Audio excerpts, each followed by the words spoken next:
Well, we're excited to be in the tournament, and our guys, I think, have the celebration behind them, and in fact, there's some serious work today, and we're looking forward to heading out to Portland and playing an outstanding basketball team.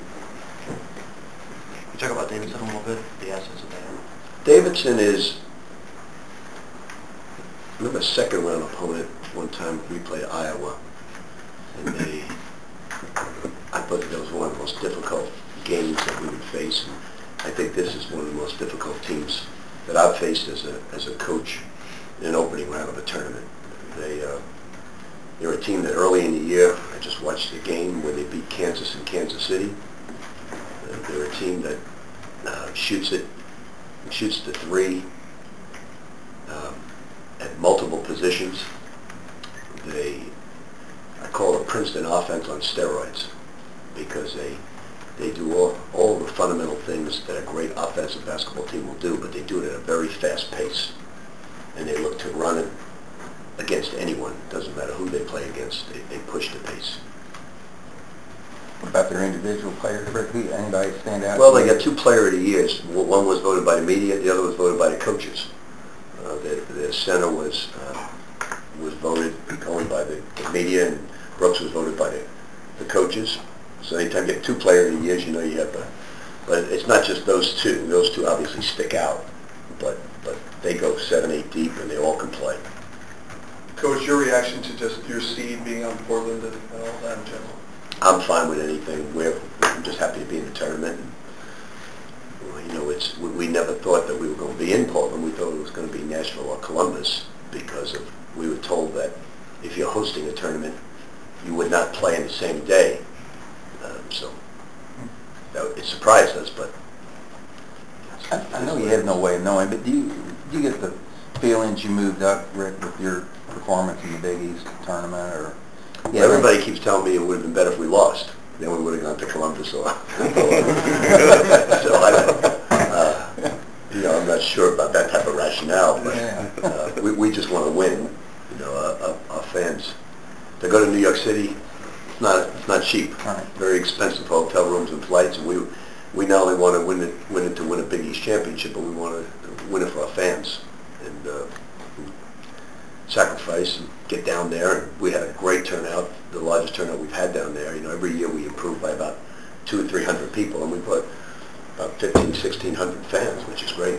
What was the difference in the tournament, do you think, in the way you ended the season, not playing your best basketball? Well, no, I don't. We made up our mind that once the tournament was going to come, we were going to play a style that was more conducive for our players, but we had to get through the season before we could do that. We were not going to be able to do it against South Florida. They wouldn't let you, and we were not going to be able to do it against Syracuse. So we were planning this 3 weeks ago, and we played very well in the tournament. We still played very good defense, but we were able to pick up the pace offensively. Even the Cincinnati game, which was a low-scoring game, the pace was high. Do you like that about the matchup with Davidson? I mean, I know they're good, but they score a lot of points, so. It wouldn't be my first pick to play, but I do like the fact that they run. But I could pick 50 other teams I'd rather play. How would you describe what it meant for the team as far as going from 1 week to the next, the mindset coming off of the Syracuse loss compared to what it is now coming off of winning the Big East championship? Well, I don't think I've had a lot of conference championships that I've been part of, and I don't think I've ever seen a team as excited as that championship. It was great to see and witness and be part of. Is Peyton shooting the little floater? A lot of times this year he's overdriven and driven. I mean, I think you'd agree with that. Shooting that little floater, is that something you've had to get him to add to? I think he learned a lot by watching Theodore. We studied Theodore so much. I think he learned a lot. We kept talking about changing pace all season long. And he had a difficult time picking that up. And when he watched Theodore on tape a little bit, we kept saying, look at the way he changes his pace, Peyton. And I think he picked up a lot watching him. Did you literally break down cuts of Theodore, or was it? No, we watched so much. These guys watch so much tape, especially this time of year, that we kept saying, look at the way he changes his pace all the time. you know, part of Peyton's problem is he goes just too fast. He can't stop. I mean, he's one of the fastest point guards in the nation. When you go that fast and you don't change your pace, you get off balance, you travel, you leave your feet. So he did a good job of changing his pace. When you told him, you know, not to worry about what people are saying and don't pay attention, what was his reaction to you? How did he take it? You know, what I basically told him is that look, you're not having the best of years. I know you're hearing it from all angles. I said, but the one thing about your culture today, now I told him, is I don't subscribe to this culture. It's not the way I live. I said, but you can't live like me. You can't not listen to what anybody says. You cannot have total blinders on, you know, and people say I don't do it, but anybody who knows me knows I live this life.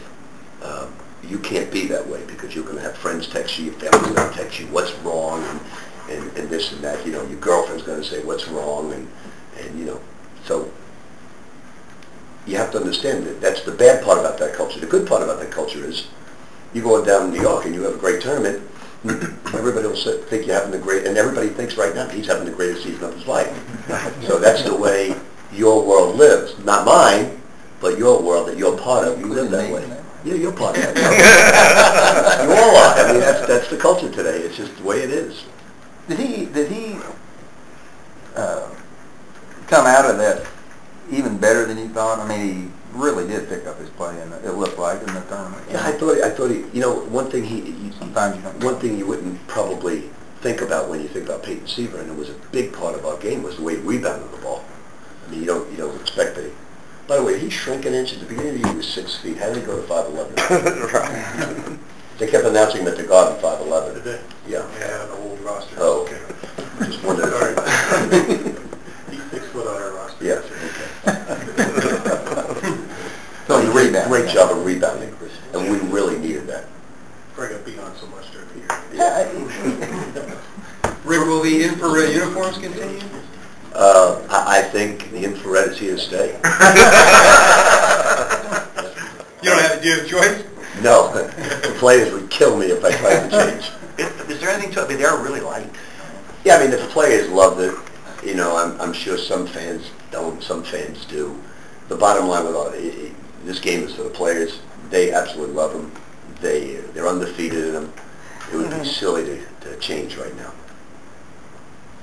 Rick, I think you guys played out there. Your second game as coach here, you played in Portland against Oregon, I think. Is there anything that sticks out? Remember about that trip? Was the building quirky? Anything crazy like that? We got our asses kicked, so I don't until you just mentioned it, I forgot about being out there. You probably played there a couple times in the NBA, though. Anything about the city? I don't think I did. Was it built then? The new place? Was it built? You played at them, though, in Portland? I don't know if the arena was. No, I don't think. I think it's fairly new. I think the arena's probably new from that. But anything about Portland? Did you play? It rains a lot. You said a couple of weeks ago you were very bullish on this team. How do you feel now going into the tournament? More bullish, or? I'm the same way, but we have a very tough opponent. You know, we could win, we could lose. Obviously, when you're not, if you're anything from a 3 seed up, you're going to play somebody very, very good. And that's the thing about college basketball today, is Barry. This is the toughest first round game I've had as a basketball coach, and they're a very, very good basketball team, extremely well coached basketball team. When you're coming off a tournament championship like that, with that kind of confidence, do you boost that up, or you dampen it? How do you handle that? I think you get on with your next opponent. We you know, like I told them, we never got down this year, and we're certainly not going to get high. We did our celebrating that night, and I told them, come back, we're going to take off the next day. Come back Monday, ready to go to work. And certainly celebrate your victory, cherish it, let's get on, get to work. Late in the season, you said Gorgie looked like he may be tired, or maybe not as fresh. He had a pretty good performance in the Big East. He did. He played well. You know, he played real well. And I thought that Kyle did a lot of good things outside of scoring that he hasn't been doing. So he played well also. Your seniors kind of have to set the tone here, moving to Portland? I think so, but we need to play Shane Bohannon. We need to play Wayne Blackshear, and we need to play Kevin Ware. You know, so we need to get them going as well. Rick, does the early start time concern you at all? I don't, I really pay no attention to any of those things. I don't pay, it's just one of those years where the West Coast doesn't have many teams. So teams like us, Indiana and so on, I think Davidson's in the same time zone as we are. So they're going to go through the same thing that we are. I really don't pay attention to where, times, none of that concerns me. When you made your non-conference schedule and you were trying to, come up with teams you thought would be good in their conference, what does it say about that when you see, I think, 6 of them won their league tournaments? Well, if it wasn't for 3 of the teams, like Tennessee, Martin, Philly, Dickinson, and somebody else, we would have had the #1 schedule in the nation. Because as good as we scheduled, we also had these exempt games where they were, I think there was 300. Am I correct on that? I believe so. Yeah, So that we would have had the #1 schedule in the nation. But as it is, I think we're 8th in the ninth this morning. So so we played a very difficult schedule, and you have to research your schedule. You really do. Sometimes the exempt tournaments, you have no choice. It's what they can come up with. But we do research our schedule to make sure that we have a quality opponent. Would you comment? You go ahead, Phil. That's not definite. Would you comment just on the tournament? Age before beauty. Very funny. Could you comment on the tournament in general and the West region and what those two situations look like to you that going in this year? What tournament? The whole tournament, the entire tournament field and the West. Want me to go through the brackets? Oh, no. I mean, in the past you talked about parity and so on and so forth. Do you see a favorite? I'm going to ask Kentucky. Well, like last night, you're looking at the brackets, and Fran Frischello, I know him very well, and he's got a good insight into the game, and he picked New Mexico to go to the Final Four, and he said, I'm not doing it because I coach there, and White King coached there, and says, and he told me they're a real deal, coach. They're a real deal, and I know Long Beach State's a real deal. I've now watched 4 games at Davidson. I know they're terrific. They're very, very good basketball team with multiple guys that shoot it. Their 5-man could come down and drag and shoot the 3 as well as anybody in the country, and that's a very, very strong weapon to have. So there are so many teams that could go to a Final Four. So many of them. I mean, I saw Jay picked all #1 seeds and everybody. I seriously doubt that's going to happen. It could happen, but I doubt it. I think the 1 and 2 seed have a tremendous advantage going into the first round, but then after that, it's all equal. You mentioned a few weeks back, it almost seemed like you were preparing them for the tournament. Mentioned in the past 2 years losing that first game out. How much do you think that will factor in just into how serious they take an opponent like Davidson that maybe they haven't seen much of? And they're going to see a lot of them on tape, but I think it's all different factors. When we played Cal just kicked up, but they were much better than us. Last year, I thought we would have won the game if Preston doesn't get hurt. I think we were in control of our destiny. We had a bad injury. You give all the credit to Morehead State. They made a shot at the buzzer. This is a tougher opponent than I think both of those teams that we faced and we lost. So are we better than those 2 years? You don't know. I do know that I'm real proud of this basketball team. They have fought real hard under some very, very adverse conditions this year, and always had a positive attitude, always treated people with great respect for their opponent. And they got their just reward by going down to the Garden and playing 4 games in 4 nights and pressing for 4 nights, and they had a lot of thrills by that. But I don't think the fact that we lost is going to help us motivate us anymore, because we are extremely motivated to play. Is Davidson a kind of team that you can press? I mean, are their guards, do they rely heavily? They are a great passing team. Not good, great. They are a great motion shooting team. That's their forte. They're very solid on defense. They track the post real well. They're a very hard-nosed basketball team. They're a deep basketball team. And as I said earlier, they've got, they have a 5 and a 4 that won Player of the Year in the conference. And they went out to, anytime you beat Kansas in Kansas City, and they were in control of the game the whole way. They were in control of it. So they're a great basketball team. Rick, they seem fairly unique. Are they similar to anybody you've played this year? They're not. They're not. It's like we have a young man that's very unique and stuff, Luke Hancock. They have about 6 guys like Luke Hancock in the style of play he is. So they're very difficult to defend, very difficult, because they have a lot of motion to their offense. They pass the ball extremely well. They can go inside, they can go outside. Their 4s and 5s put it on the floor great. They go right, they go left. Their guards, the other 3 guards, all handle well, all shoot well. They have a young man coming off the bench, he shoots the lights out. So, you know, I watched his center against Wichita State. I think he had 25 points and was great in that game. This team seemed like it may even be more balanced than, I don't know how much you remember about the Steph Curry team in 08 to Elite 8, but does it seem like they're more balanced than that team was? Yeah, very much so. You know, if you just look at the way they shoot the 3, they're 11th in the nation in free throw shooting. They're not going to beat themselves. They're not going to be. It'll be a very close, hard football game. I know that'll be a very close game because they shoot it so well. They execute so well. And you can't put them to the line because they shoot free throws great. They don't turn it over. They score a lot of points and they don't turn it over. Shane has missed a number of dunks. Is it a concentration thing? Is it? You have to ask him. I don't know. I haven't discussed that with him. A few weeks ago, Coach, you said every coach is telling their team right now, we can be UConn. And then the tournament, it was, we want to be the New York Giants. These mantras, how has the team kind of soaked them up in the run and I guess going forward? You know, I think all of those things, when I talk about like the Giants, what the reference I make is that the regular season sometimes really doesn't matter. If you don't have a great regular season, you can go on the postseason and have a great postseason. And so really, it's thrown out the window. You can still win, but it's not certainly in play.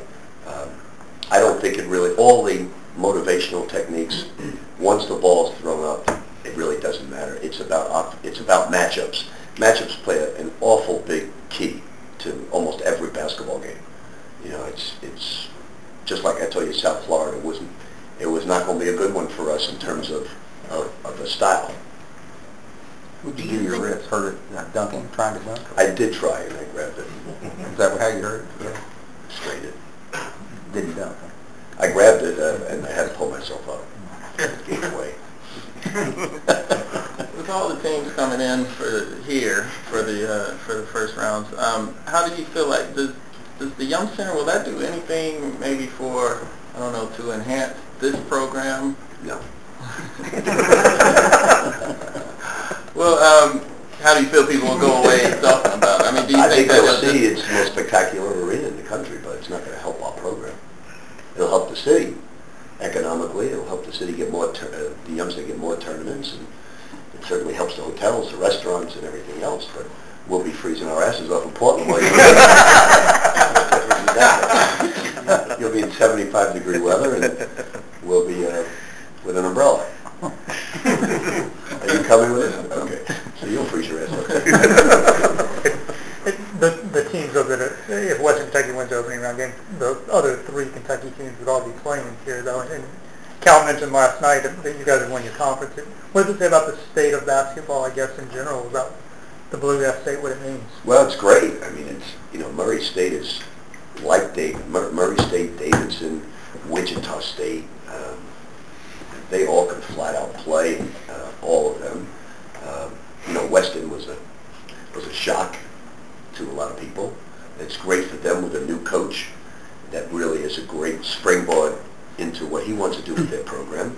And then you have Bellarmine going for another back-to-back national championship. So, for a small state, 3 million people, college basketball is alive and flourishing very well. What has to happen in the next few weeks for you to be, how do you judge whether you're satisfied with the season, whether you think you got... Well, I'm very satisfied with the regular season, very satisfied with the postseason tournament, and now it's a new season. And that's the way you have to look at it. We still have weaknesses that we've got to overcome, and only time will overcome those weaknesses. It's players getting stronger and developing their skills. It's going to take some time, but it will be done. And what I always look at is the team reaching their potential, and the answer is yes. Now, will the team reach their potential in the postseason? You don't know until you play the game. You used a very apt description of mosquitoes when talking about your front guards. Where did you come up with that, and how did you... Well, those two guys, you know, mosquitoes are always, you're always trying to get them off of you, get them away from you. That's the way those two guys played that tournament. You know, it's Russ didn't shoot real well, didn't score real well, but I felt he played much better basketball in this tournament than he did in the regular season because he took good shots. He played great defense. To me, he was a much better basketball player in New York than he was in regular season. I didn't think he was a very good basketball player in regular season. He scored a lot of points, but took a lot of bad shots, shot low percentages, and I felt he took all good shots, even though he shot a low percentage, but he affected the game in a positive way for us. It's a great example of that when Russ was all over the guy, and he turned to, I guess he elbowed Russ or whatever, Russ went flying. I mean, is that yeah, what and he did? we tell Russ, if you're going to reach in the backcourt. Don't reach in the front court because we lost to Notre Dame that way. You know, gamble in the backcourt. Play solid in the front court. If you're going to make a steal, and he's one of the few players that can do it, steal the ball in front of you. Don't reach and get beat. Steve, off that mosquito, so active defensively, but able to avoid getting fouls. Was there an improvement defensively in the tournament that he was able to... Yeah, I think he played great at all phases of the game. He was exhausted in the last game, I will tell you. I had to milk that clock the last 5-6 minutes of the game because he had nothing left. He was totally out of gas. With Russell, will there ever be a point where we're not like Russ-diculous and Russ being Russ like that? He will just hone it all in and kind of be that. Well, I think he grew a lot defensively in New York. I think he really did. And I remember in the Seton Hall. It may have been it was Marquette. He said, everybody stay at home. He came in a timeout. Everybody stay at home on your man. I'll dig on the big guy. He said, I'll take care of him, and I'll get back to my man. Everybody stay at home. And you wouldn't even think in a million years Russ would have a defensive suggestion like that. So that was a great sign. I felt he really matured as a basketball player there. Did a lot of really good things on defense to help our team win. How do you watch Selection Sunday? How do you kind of take in the brackets as they develop? You want to know the truth? Should I tell them? Usually I stay and I look at it. They announced us in Portland. I walked out of the room, went home, and went to bed. Got up at 12:30, had the computer brought to me and watched film from 12:30 to 5:30. Texted my son at 5:15 in the morning. He got very upset at me. That's exactly what I did.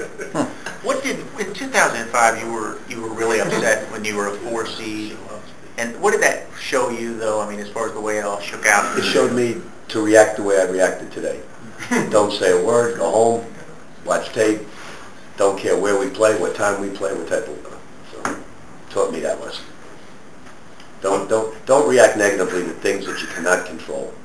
You know, it's don't react negatively. Period would be a great thing, but you know you can't control where they seed you, how they seed you. You know, we're excited to be part of the greatest event for 3 weeks. It really is unbelievable that we're very excited to be part of it.